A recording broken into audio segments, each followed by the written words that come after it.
Good afternoon or good morning, depending where you're joining us from. Today's session will look at world settlement footprints and how you can use it to track urbanization in digital Africa. Thank you for joining us. So Digital Africa program was started 4 years ago with the opportunity to support various sectors from agriculture, water, land, coastal and urbanization. And specifically for today's session, looking at the world settlement footprint data in digital Africa. Accessing the Digital Africa platform is possible through the Digital Africa map and the sandbox. And of course, you can access in your other GIS software. And also we have a free learning platform. So the World Settlement Footprint data has been developed by the German Aerospace Agency and the European Space Agency and was implemented in the Google Earth Engine. This was a year 2015 to 2019 datasets, which are currently indexed in Digital Africa. So the footprint data was developed at 10 meters, which is very key. And of course, based on Sentinel-1 and Landsat 8 data. The World Settlement Footprint 2019 as well were used Sentinel-1, Sentinel-2 missions respectively, and this was quite informative. And for this case, we'll be able to show you the World Settlement Footprint data, the workflow in Digital Africa, where you can actually access the data in 2015 and 2019. And you'll be able to look at the data set itself, load it, and plot a result for your area of interest.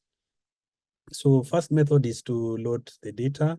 This is just where you specify your area of choice. For example, we have Kumasi in Ghana, looking at the lat and the longitudes and buffer respectively. So in case you had a shapefile, yours was just to uncomment on this part and load the location of the shapefile.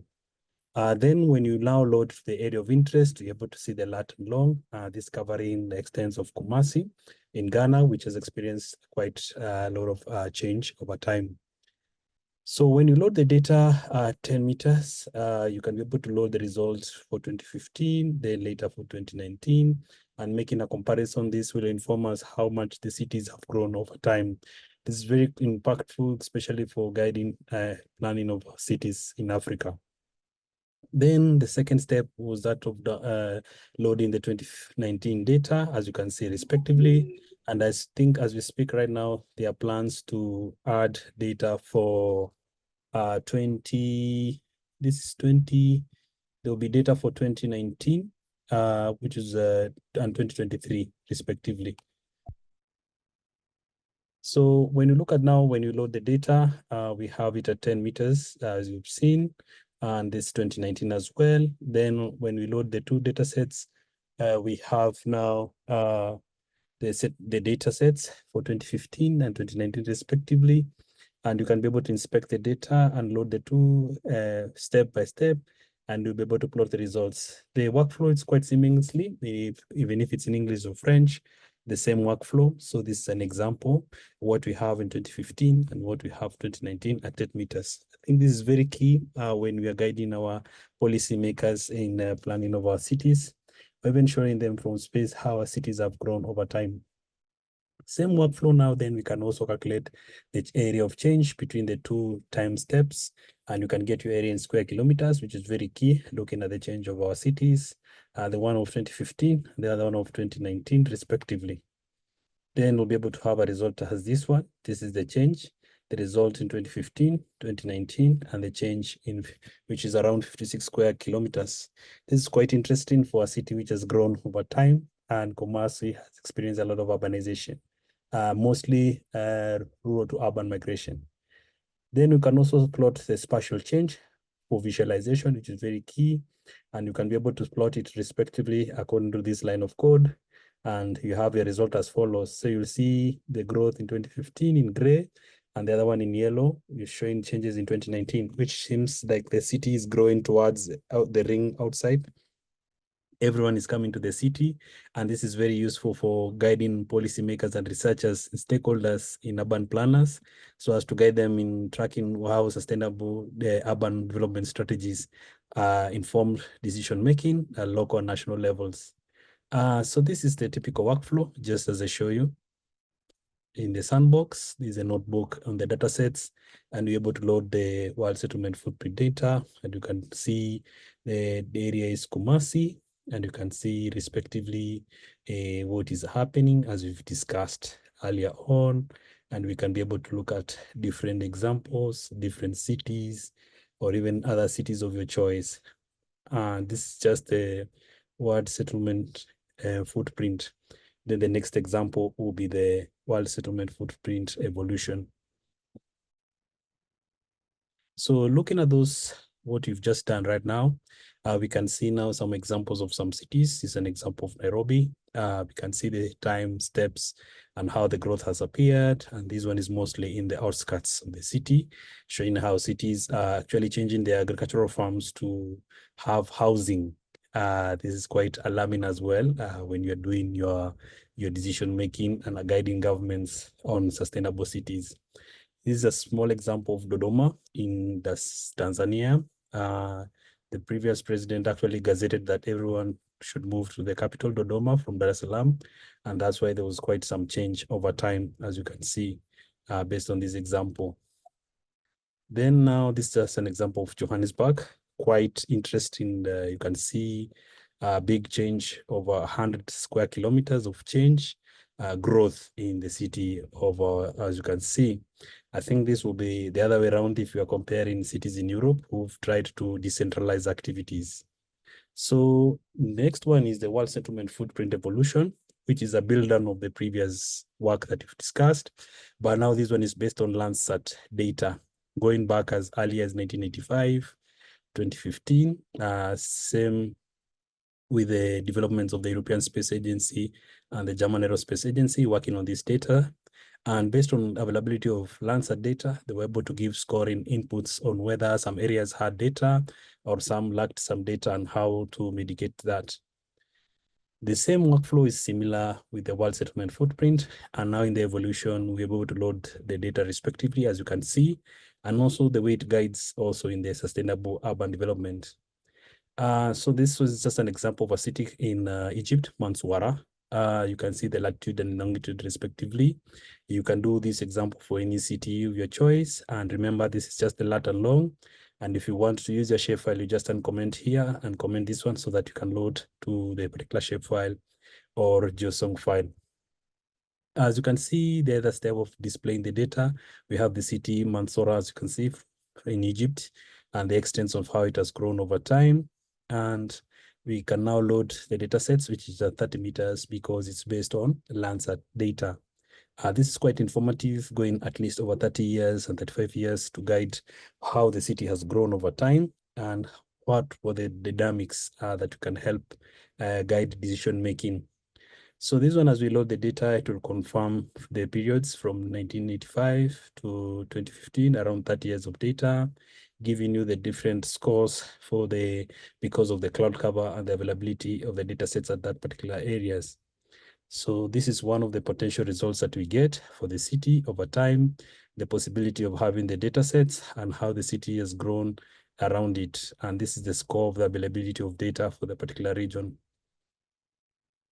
Then when you calculate now the area in square kilometers, it will be able to guide you based on the Landsat 5, 7, or 8.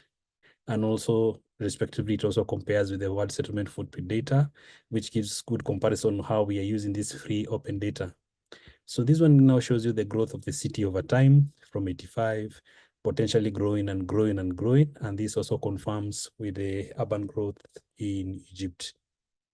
So you can see now the results being plotted. The city is growing over time from 1985 to 2015. As you can see, quite growth of cities over time. So this is quite a phenomenon, for example, when you're looking at different animations and presenting this to different stakeholders. And now this is just an example to show you what we've just done in the background. So loading your data, footprint evolution, going to the extent of the area, Mansoura, Egypt, for example. And now we load the data sets for that particular area. And then we load the world settlement footprint data from 85, 2015. And you can see the growth of the city over time. And this workaround, you'll be empowered to actually be able to use this on your own. So this is just one of the examples.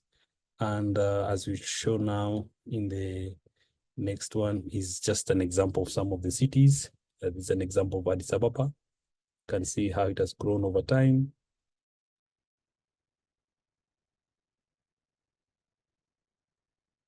So as you can see, most of the cities have grown towards the edge because everyone is coming to the city, and most housing now will be around the city to accommodate commuter population. So it means a city can have like 5 million in case of Addis Ababa or Nairobi, and then at night there are less people because people are commuting to different areas. This is an example of Abuja as well in Nigeria. Quite some growth, but of course this cannot compare with Lagos, which has really grown over time. Then as we continue, we'll be able to see as a summary of what we just shown you. So the world settlement footprint is at 10 meters based on Sentinel-1 and Landsat 8 as referenced by Marconini, who works at German Aerospace Agency. Then the world settlement footprint data of 2019, they use Sentinel-1 and 2 respectively, and they were able to compute on the global settlements data. Then the world settlement footprint data evolution was prepared now on Landsat data in the US, from the US, and the computation is from 1985 to 2015, which shows you quite an urban growth over time. So just as a bonus, before I do any, before I do any demo, is to just see if we're able to cover some of the courses that we have. We have some courses in English and French, and also we have the course in urbanization in English and French as well. And as you can see, also we have different topics. For example, the land degradation, you have forest monitoring, burnt area, land cover classification. And in the urban context, we have detecting urban extent, urban area using Sentinel-1 data, and machine learning using Open Data Cube. So this is quite some of the examples that we have. And as we wait on just a small demo to show you the workaround in the platform.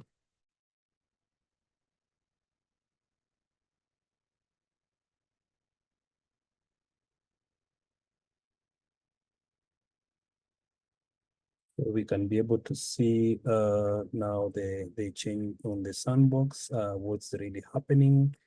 So I'll just show you now. So on your sandbox, you can see we have now the notebooks in the datasets. You'll see the world settlement footprint, and there it is. So we can start with this one. Then we can also look at the evolution. Then we can also do some examples of some of the cities that you might want. This can be very nice if you can put in the chat the examples that you wish to see other than the ones I've presented. So for this one now, we were using the default area for Kumasi region. So when you're looking for coordinates, you can always use Google Maps, or you can even use the Africa map. So you could go to a city of your choice and get the lat long extent from also this side. So since we looking for an example somewhere, we could go to, let's say, Dakar, for example. But Dakar has really grown over time. So we can just choose somewhere in the middle where we have lat long. Then with the lat long, we need to get the decimal degrees. So we can get it from here as well. So this is the extents you look for. Then we can now come here and put the extents respectively. And as you can see, it's seamlessly possible to work from compute for any city. And now you do and restart and run the cell for this example. Then we can also look at the evolution. So for the evolution, we can choose a different city, for example. We can go by example of, since we have someone from Gaborone in Botswana. You can get the extents. And the extent now we are looking for this one. Then we can come and put the evolution footprint and run it respectively. So the good thing with the EU Africa Sandbox, you can run many notebooks at the same time and get results as they come. This one will be running and continue. Then this one we can continue and see how it goes. This one covered a big area, so you can choose to stop it and choose as smaller area, for example.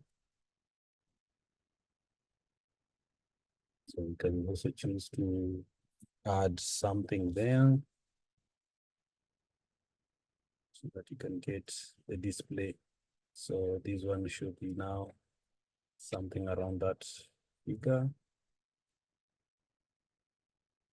0.9 should work covering the whole. Let's see how that one goes. Then you run the cell and all below. Then you come to the other example for, oh yes, this example for footprint evolution. And just see which one we were commenting. So this one we're supposed to get the extents for the region here in Gaborone.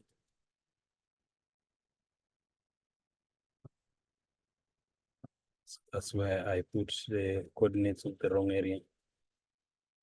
So sometimes this one might happen, so it's an error. Now I can choose to do the repair here because I use the same extents, but it's no harm. It's just a work around it. So this one was able to go for Dakar, for example, and there was some results showing you tremendous growth. And finally, there was an animation over time. And you can see similar results, quite some growth. Now this one now, since now we have changed to different city, we can run it run the cell and all below. So you have to look respectively where you comment your cells and run them, troubleshoot all the errors as much as possible. So for Gaborone, that will work because of Machalodi, which is also part of the growth which has been seen over time. Then this one will run. Then the other one for Dakar has almost finished. And you can see the trend in the growth, especially where they built the new airport and the new stadium. I think that one they might have seen quite some growth over time, especially even the expressway.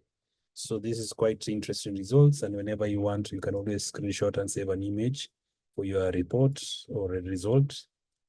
So this is one for Gaborone, quite some growth as well. And you can see over time. Then also you can choose to just use the same extents for the other one for Dakar to see how the Gaborone look as well. So we just copy and replace. And now from that one, you can run and all the cells below so that you can see how this one works for a different area. This is how easy it is. And also when you go to the user guide, you'll see more information on the particular notebook. So it's in the data sets because some of you mentioned about you might want to publish some of the results or you want to document the process for your publication.